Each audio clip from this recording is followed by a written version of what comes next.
नमस्ते, मैं मंजू कुमारी आज आप लोगों को स्पर्श भाग 1 क्लास 9 का पाठ दुख का अधिकार का मैं प्रश्न उत्तर पढ़ाने जा रही हूँ।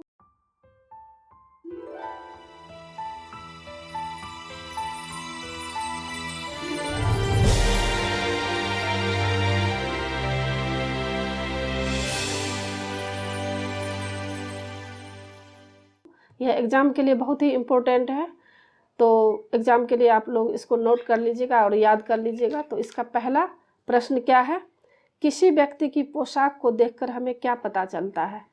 यहाँ पर लेखक कहना चाह रहे हैं कि जब हम किसी व्यक्ति का पोशाक देखते हैं तो हमें क्या पता चलता है। तो इसका आंसर है किसी व्यक्ति की पोशाक को देखकर हमें उसका दर्जा का पता चलता है, उसके अधिकारों का ज्ञान होता है। मतलब जब कोई भी व्यक्ति का हम पोशाक देखते हैं, अगर अच्छे पोशाक में रहते हैं तो हम समझते हैं कि यह धनी व्यक्ति है और इसके पास पैसे की कोई कमी नहीं है। और कोई अगर गरीब व्यक्ति होता है और उसकी पोशाक थोड़ी सी मैली कुचैली होती है तो हम लोग यह समझते हैं कि यह गरीब व्यक्ति है। तो हम लोग जो है पोशाक पर ही सब समझते हैं, पोशाक देखकर ही हम इंसान की आज पहचान कर रहे हैं। आज हमारे समाज में ऐसे भी बहुत सारे व्यक्ति हैं जो किसी के नेचर, किसी का स्वभाव देखकर उसका पहचान नहीं करते हैं, बल्कि पोशाक देखकर पहचान करते हैं। और जब कोई अच्छे पोशाक में होते हैं तो हम उनसे प्यार से बात करते हैं, उन्हें इज्जत देते हैं। और अगर कोई गरीब व्यक्ति होते हैं, साधारण कपड़े में दिखते हैं तो हम उसका इज्जत नहीं करते हैं और उनके साथ हम बैठना भी नहीं चाहते हैं। यह मन में यह रहती है कि अरे अगर कोई सामने वाले हमको देख ले तो क्या सोचेंगे कि यह भी कैसा आदमी है जो एक गरीब आदमी के साथ बैठा हुआ है। तो पोशाक से देखकर आज आकलन किया जाता है व्यक्ति की। दूसरा प्रश्न क्या है? खरबूजे बेचने वाली स्त्री से कोई खरबूजे क्यों नहीं खरीद रहा था? अथवा बाजार में बैठी बुढ़िया के खरबूजे क्यों नहीं बिक सके? तो इसका आंसर है खरबूजे बेचने वाली स्त्री से कोई खरबूजे इसलिए नहीं खरीद रहा था क्योंकि वह फुटपाथ पर बैठ रही थी और फफक फफक कर रो रही थी, मतलब ज़ोर ज़ोर से रो रही थी। तो सबको यह लग रहा था कि फुटपाथ पर बैठकर खरबूजे बेच रही है, तो फुटपाथ पर लोग लेने नहीं जा रहे थे। लोग जो हैं यह सोचते थे कि बड़ा बड़ा दुकान लगाए, बड़ा दुकान अगर इसका रहता तो लोग खरबूजे लेते। लोग मतलब ऐसे हो गए हैं कि फुटपाथ पर अगर कुछ बिक रहा है तो लोग फुटपाथ पर ख़रीदना नहीं चाहते हैं। लोग सोचते हैं कि अगर सामने वाले हमें देख लेंगे फुटपाथ पर ख़रीदते हुए तो हमें गरीब समझेंगे, हमें इज्जत नहीं मिलेगी, इसीलिए उससे कोई भी खरबूजे नहीं खरीद रहे थे। आगे तीसरा क्वेश्चन यह है, उस स्त्री को देखकर लेखक को कैसा लगा? तो इसका आंसर है उस स्त्री को फुटपाथ पर रोता देखकर लेखक के मन में व्यथा उठ गई। क्योंकि कोई भी लेखक जो होते हैं उनके हृदय में जब तक कोई किसी के लिए दुख दर्द नहीं होता है तब तक वह कहानी कविता नहीं लिख पाते हैं। तो यह जो कहानी लिखी गई है उसी अधेड़ उम्र की औरत जो तरबूजे बेच रही थी उसके ऊपर यह कहानी लेखक लिखते हैं। और जब लेखक उस तरबूजे बेचने वाली औरत को देखे तो उनको देखकर हृदय में व्यथा होने लगी, उन्हें बहुत ही दुख होने लगा कि यह औरत रो क्यों रही है और क्या कारण है। और जब उन्हें आसपास के दुकानों से यह पता चलता है कि इनका लड़का गुजर गया है तो इन्हें काफ़ी दुख हुआ, इसलिए वह बेचैन हो उठते हैं। आगे 4 नंबर का क्वेश्चन है, उस स्त्री के लड़के की मृत्यु का कारण क्या था? अथवा खरबूजे वाली के लड़के की मृत्यु किस प्रकार हुई? तो इसका आंसर है इस स्त्री का लड़का सांप के डस जाने के कारण मर गया। जब वह लड़का पका हुआ तरबूजा चुन रहा था और देख रहा था कि इसमें से कौन सा तरबूजा पका हुआ है, क्योंकि वहाँ पर बहुत सारे कच्चे तरबूजे भी रखे हुए थे। तो उसी समय एक सांप वहाँ था जो पैर पड़ने के बाद उसको डस लेता है और उस लड़का की मृत्यु हो जाती है। और 5वां क्वेश्चन यह है, बुढ़िया को कोई भी क्यों उधार नहीं देता? तो इसका आंसर है स्त्री का कमाऊ बेटा मर चुका था। जब कमाऊ बेटा मर गया तो सबको ऐसा लगने लगा कि अगर यह स्त्री पैसा ले लेगी तो फिर यह कहाँ से पैसा दे सकेगी, क्योंकि कोई रोज़गार धंधा है नहीं और सबको जो है आशंका हो रहा था उसके ऊपर, इसीलिए कोई भी उसे उधार नहीं दे रहा था। आगे प्रश्न है, मनुष्य के जीवन में पोशाक का क्या महत्व है? तो इसका आंसर है मनुष्य के जीवन में पोशाक का महत्व है। उसकी पोशाक ही समाज में उसका दर्जा और अधिकार तय करती है। मतलब यहाँ लेखक यह कहना चाह रहे हैं कि आज के समय में पोशाक को देखकर ही लोग उच्च और निम्न दर्जा देते हैं। अगर अच्छे पोशाक पहने रहते हैं तो उसको लोग धनी समझते हैं, अगर साधारण कोई पोशाक पहने रहते हैं तो उसको लोग गरीब समझते हैं, उसको इज्जत नहीं देते हैं, गरीब को कोई इज्जत देना नहीं चाहते हैं। और कोई अगर अच्छे कपड़े पहने रहते हैं तो लोग उसको इज्जत देते हैं, उससे प्यार करते हैं। तो आज के समाज में लोग की मनोवृत्ति जो है ऐसी हो गई है, लोग पोशाक पर ही लोगों की पहचान करते हैं, उसके स्वभाव उसके विचार का पहचान नहीं करते हैं। आगे प्रश्न है, पोशाक हमारे लिए कब बंधन और अड़चन बन जाती है, अथवा खास परिस्थितियों में हमारी पोशाक हमें झुकने से रोकती है, क्यों? तो आंसर है जब हम अपने से कम हैसियत रखने वाले मनुष्य के साथ बात करते हैं, जब हम लोग कोई साधारण आदमी से बात करते हैं तो हमारी पोशाक हमें ऐसा नहीं करने देती। मतलब जब कोई हमारे सामने साधारण व्यक्ति आ जाते हैं तो हम उनसे कतराते हैं, उनसे बात नहीं करना चाहते। इसलिए नहीं बात करना चाहते हैं कि हम लोगों को ऐसा लगता है कि हम लोगों के सामने आसपास में अगर कोई व्यक्ति देख रहे होंगे तो उनके ऊपर क्या प्रतिक्रिया होगी। वे सोचेंगे कि कितना ही निम्न स्तर का यह आदमी है जो एक गरीब आदमी से बात कर रहा है। हम स्वयं को बड़ा मान बैठते हैं और सामने वाले को छोटा। जब हम अच्छे कपड़े पहने रहते हैं और हमारे सामने अगर कोई साधारण कपड़ा पहने रहते हैं तो हम उनको क्या समझते हैं कि अरे यह तो गरीब व्यक्ति है या छोटा व्यक्ति है, और उनसे हम लोग बात भी नहीं करना चाहते हैं, बात करने में भी संकोच करना चाहते हैं। तो आज हमारे देश की ऐसी स्थिति हो गई है, हमारे देश के लोगों की ऐसी मानसिकता हो गई है जो पोशाक पर ही आदमी की पहचान करते हैं। आगे प्रश्न है, लेखक उस स्त्री के रोने का कारण क्यों नहीं जान पाया? तो इसका आंसर है लेखक ने देखा कि वह स्त्री फुटपाथ पर बैठकर रो रही है। लेखक की पोशाक तथा स्थिति ऐसी थी कि उसके साथ बाजार में बैठकर उसका हाल चाल जानना कठिन था। अब यहाँ पर कह रहे हैं कि लेखक उस समय इसलिए नहीं उनसे बात करना चाह रहे थे क्योंकि लेखक जो हैं संभ्रांत परिवार के थे और अच्छे खासे कपड़ा पहने हुए थे। उनको ऐसा लग रहा था कि अगर इस अधेड़ उम्र की औरत से बात करेंगे, गरीब औरत है, तो लोग सामने वाले क्या कहेंगे, और इसी कारण जो है उनसे बात करना नहीं चाह रहे थे। उससे उसे संकोच हो रहा था और इस पर जो है लेखक व्यंग करना चाह रहे हैं। ऐसा नहीं है कि लेखक अच्छे कपड़े पहने हुए थे। लेखक यह बताना चाह रहे हैं कि हमारे जैसे ही इंसान ऐसे भी होते हैं जो अपने आप को धनी समझकर सामने वाले को गरीब समझते हैं और उनसे बातें नहीं करना चाहते हैं। तो यह सब व्यवस्था समाज की ऐसी नहीं होना चाहिए। हमें अमीरी और गरीबी के बीच जो खाई आ गई है इसको पाटना चाहिए और हमें सबसे प्रेम पूर्वक रहना चाहिए। आगे प्रश्न 4 नंबर है, भगवाना अपने परिवार का निर्वाह कैसे करता था? तो इसका आंसर है भगवाना शहर के पास 1.5 बीघा जमीन पर हरी तरकारियां तथा खरबूजे उगाया करता था। भगवाना जो है 1.5 बीघा जमीन उसको मिला था और उसमें वह साग सब्जियां लगाया करता था। वह रोज़ ही उन्हें सब्जी मंडी या फुटपाथ पर बैठकर बेचा करता था। इस प्रकार वह कछियारी करके अपने परिवार का निर्वाह करता था। इस तरह जो है भगवाना जो है साग सब्जी बेचकर जो भी पैसे आते थे उससे घर का सामान खरीदता था, दाल चावल खरीदता था, बच्चों के लिए कपड़े खरीदता था और परिवार को चलाता था। ज़रूरत के जो भी सामान आते थे उस पैसे से खरीदता था। आगे प्रश्न है, लड़के की मृत्यु के दूसरे ही दिन बुढ़िया खरबूजे बेचने क्यों चल पड़ी? तो इसका आंसर है लड़के के मृत्यु के अगले ही दिन उसकी माँ के सामने पोतों की भूख और बहू की बीमारी की समस्या आ खड़ी हुई। जब उनका लड़का भगवाना ख़त्म हो जाता है, घर में कुछ भी एक फूटी कौड़ी भी नहीं रहता है। यहाँ तक कि आटा चावल दाल जो भी घर में बचा हुआ था सारा चीज़ तांत्रिक को देने में भी ख़त्म हो जाता है। बच्चे रोने लगते हैं, बिलबिलाने लगते हैं। तो क्या करती है, वे जो भी घर में खरबूजे रखे होते हैं उसको लेकर फुटपाथ पर बेचने चली जाती हैं और यह इनकी मजबूरी है। वह मजबूरी में पुत्र शोक के अगले ही दिन खरबूजे बेचने चली जाती हैं। आगे प्रश्न है, बुढ़िया के दुख को देखकर लेखक को अपने पड़ोस की संभ्रांत महिला की याद क्यों आई?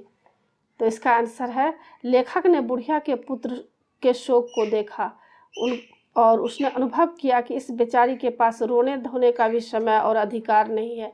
लेखक जब बुढ़िया के दुख दर्द को देखते हैं तो उनको बहुत ही ग्लानि होती है, दुख होता है कि आज इस बुढ़िया की ऐसी हालत है, कल उनका लड़का ख़त्म हो गया और आज फुटपाथ पर तरबूजे बेच रही है। कितनी लाचारी है, इसके घर में कुछ एक फूटी कौड़ी भी नहीं है, जिसके कारण उसे दुख भी मनाने का समय उसे नहीं मिल पाया है।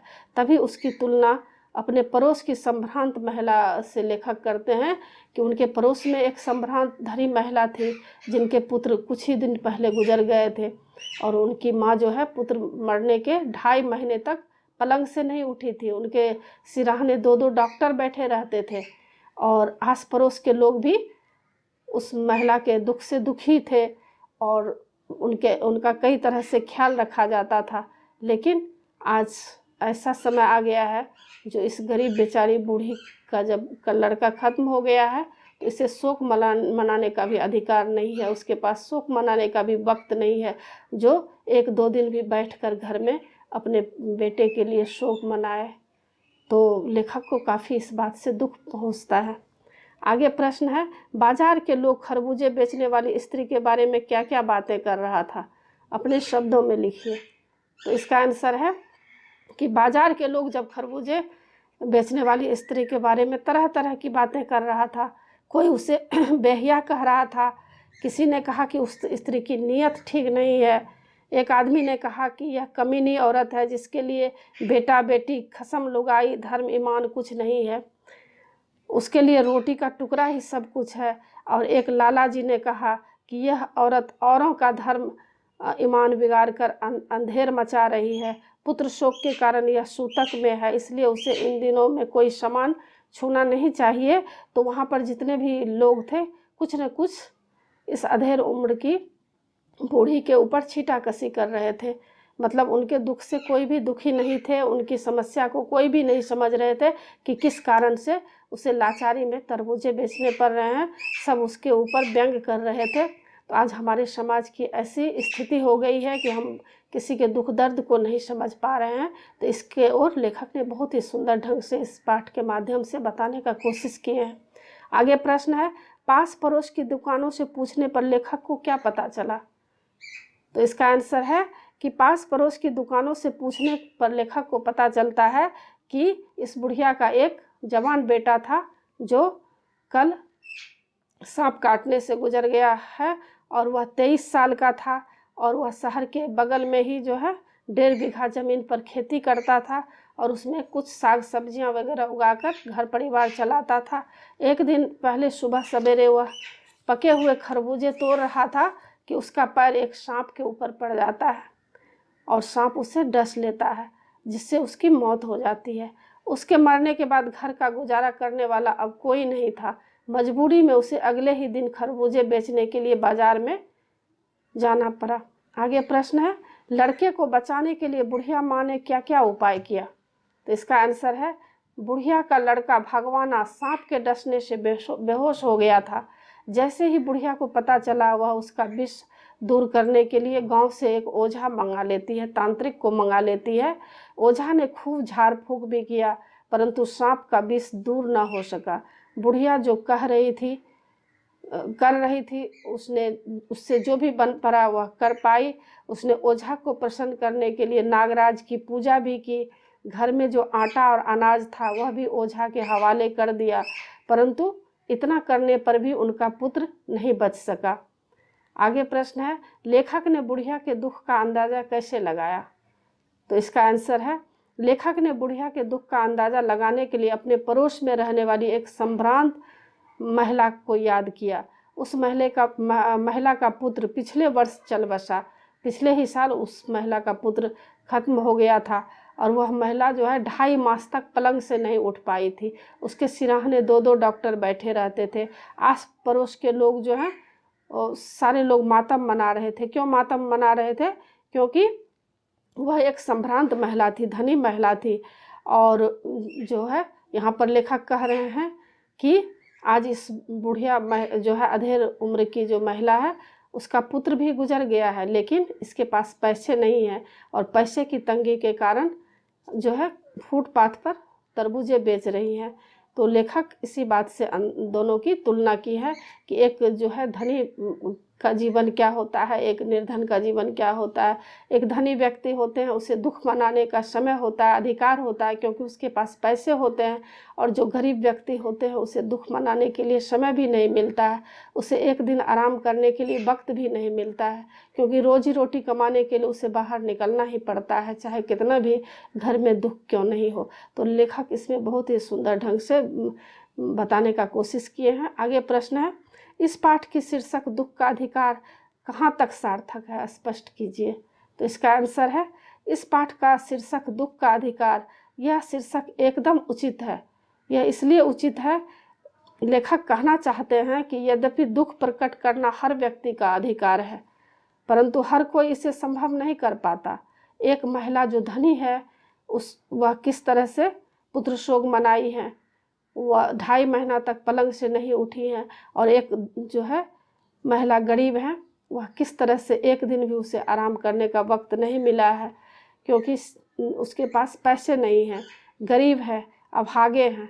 वह चाहे तो शोक प्रकट करने के लिए आराम से 2 आंसू बहा सकती थी, आराम से रह सकती थी, लेकिन उसके पास पैसे नहीं है, घर में खाने के लिए नहीं है, दाने दाने को मोहताज है, इसीलिए उसे दुख भी मनाने का उसे अधिकार नहीं है।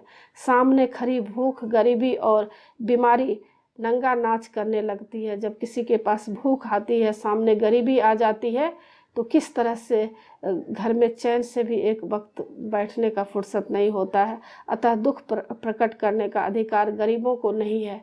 यहाँ पर लेखक यह बताने का कोशिश किए हैं। आगे प्रश्न है, जैसे वायु की लहरें कटी हुई पतंग को सहसा भूमि पर नहीं गिर जाने देती, उसी तरह खास परिस्थितियों में हमारी पोशाक हमें झुक सकने से रोक देती है। अथवा लेखक ने पतंग का उदाहरण क्यों दिया है, स्पष्ट कीजिए। तो इसका आंसर है, लेखक कहना चाहते हैं कि हमारी पोशाक और हमारी हैसियत हमें नीचे गिरने और झुकने से रोकता है। जिस प्रकार हवा की लहरें पतंग को एकदम सीधे नीचे नहीं गिरने देती है, बल्कि धीरे धीरे गिरने की इजाज़त देती है, ठीक उसी प्रकार हमारी पोशाक हमें अपने से नीची हैसियत वालों से एकदम मिलने जुलने नहीं देती, हमें उनसे मिलने में संकोच प्रकट करती है। अगर तो हम लोग यह चाहते हैं कि अगर हम अच्छे पोशाक पहने हैं तो हम लोग गरीब जो साधारण पोशाक पहने रहते हैं उनसे हम लोग बातें नहीं करना चाहते हैं। हम लोग यह सोचते हैं कि सामने वाले हमें क्या सोचेंगे। आगे प्रश्न है, इनके लिए बेटा बेटी, खसम लुगाई, धर्म ईमान सब रोटी का टुकड़ा है। तो इसका आंसर है, एक राह चलता आदमी भगवाना की माँ को बेटे की मृत्यु के अगले ही दिन खरबूजे बेचते देखकर कहता है कि यह गरीब लोग कमीने होते हैं, इनका अपने बेटा बेटी से, पति पत्नी से या धर्म ईमान से कोई मतलब ही नहीं रहता है, कोई लगाव ही नहीं रहता है। यह केवल एक रोटी के टुकड़े के लिए अपनी सारी भावनाएं तथा आस्थाएं बेच देती है। एक आदमी बोल रहे हैं उसको देखकर कि यह सब ऐसी होती है कि एक एक टुकड़े रोटी पर मरने वाली होती है, इसे क्या दुख दर्द मालूम होगा। लेकिन यह नहीं समझ पाते हैं कि उसके अंदर भी हृदय है, उसके अंदर भी दया है, उसके अंदर भी दुख है, दर्द है। इस बात को वे नहीं समझ पाते हैं। आगे प्रश्न है, शोक करने, गम मनाने के लिए भी सहूलियत चाहिए और दुखी होने का भी एक अधिकार होता है। तो इसका आंसर है, लेखक संभ्रांत महिला और गरीब बुढ़िया दोनों के दुख मनाने के ढंग को देखकर सोचता है कि दुख प्रकट करने के लिए और मृत्यु का शोक प्रकट करने के लिए मनुष्य को सुविधा होनी चाहिए। उसके पास इतना धन, साधन और समय होना चाहिए कि दुख के दिनों में उसका काम चल जाए, डॉक्टर उसकी सेवा कर सके, उस पर घर के बच्चों के भरण पोषण की जिम्मेदारी न हो। आशा यह है कि गरीब लोग मजबूरी के कारण ठीक से शोक भी नहीं मना पाते हैं, उनकी मजबूरियां उन्हें परिश्रम करने के लिए बाध्य कर देती है। वहीं धनी लोग जो है आराम से दुख मनाते हैं। तो यहाँ लेखक अमीरी और गरीबी के बारे में बहुत ही सुंदर ढंग से वर्णन किए हैं। आगे प्रश्न है, दुख का अधिकार व्यंग्यात्मक निबंध है, इसका व्यंग स्पष्ट कीजिए। तो इसका आंसर है, दुख का अधिकार व्यंग्यात्मक शीर्षक है, अधिकार सुख देने वाली चीज़ों का होता है, दुख देने वाली चीज़ों का नहीं। अतः यह शीर्षक हमें चौंकाता है। यह हमें कुछ जानने और सोचने पर विवश करता है। जब हम कहानी पढ़ते हैं तो हमें गरीबों की दुर्दशा दया याद आती है। वे इतने दीन और बेचारे हैं कि अपना दुखड़ा भी नहीं रो पाते हैं। यदि वे रोने बैठ जाए तो जीना कठिन हो जाएगा, उसके पास रोजी रोटी की समस्या आ जाएगी। उन बेचारों को पेट भरने के लिए इतने लाले पड़ते हैं कि उनके आंसू वहीं सूख जाते हैं। भगवाना की माँ अपने एकमात्र इकलौते बेटे की मौत पर आंसू बहाने योग्य समय भी नहीं दे पाती है। उसकी बीमारी बहू और भूखा पोता उसे खरबूजे बेचने पर मजबूर कर देते हैं। तब यह व्यंग निकलता है कि गरीबों को दुख करने का भी अधिकार नहीं रह जाता। अमीर लोगों पर दुख आता है तो वे उसे पूरी शान से दुख मनाते हैं। आगे प्रश्न है, बुढ़िया की खरबूजे बेचते देख पास पड़ोस वाले को परेशानी क्यों होती थी? तो इसका आंसर है, पास पड़ोस के लोग बुढ़िया की मजबूरी नहीं जानते थे। उन्हें यह नहीं पता था कि उसके पास पोता पोती का पेट भरने के लिए अन्न भी नहीं है। उन्हें उसकी बहू की बीमारी का भी पता नहीं था। वे उसकी स्थिति को सामान्य रूप से ठीक ठाक जानकर ही उसके प्रति घृणा से भर उठे थे। उन्हें पुत्र शोक के बावजूद एक माँ का धन कमाना बुरा लगा, परंतु किसी ने न तो इसका कारण जानने की कोशिश की कि किस कारण से लाचारी बस यह तरबूजे बेच रही है, और कोई भी उसके साथ सहानुभूति भी नहीं दिखाता। इससे समाज की हृदयहीनता का पता चलता है। और यह इस पाठ के द्वारा लेखक समझाना चाहते हैं कि आज मनुष्य के हृदय में दया और प्रेम की भावना किस तरह से मिटती चली जा रही है। एक और बात है, प्रायः गरीबों के साथ कोई सहानुभूति नहीं दिखाता है, कोई सुख दुख नहीं बांटता है, लेन देन नहीं करता है। गरीब आदमी को एक दायित्व और बोझ मानकर लोग उससे दूर रखते हैं।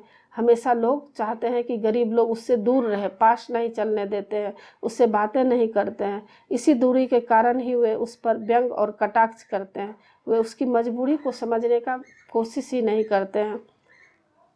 अब आगे प्रश्न है, भगवाना की माँ के लिए नया कफन खरीदना क्या उचित था? इस विषय पर अपना मत प्रकट कीजिए। तो आंसर है, मेरे विचार से भगवाना की माँ की आर्थिक स्थिति डवाडोल थी।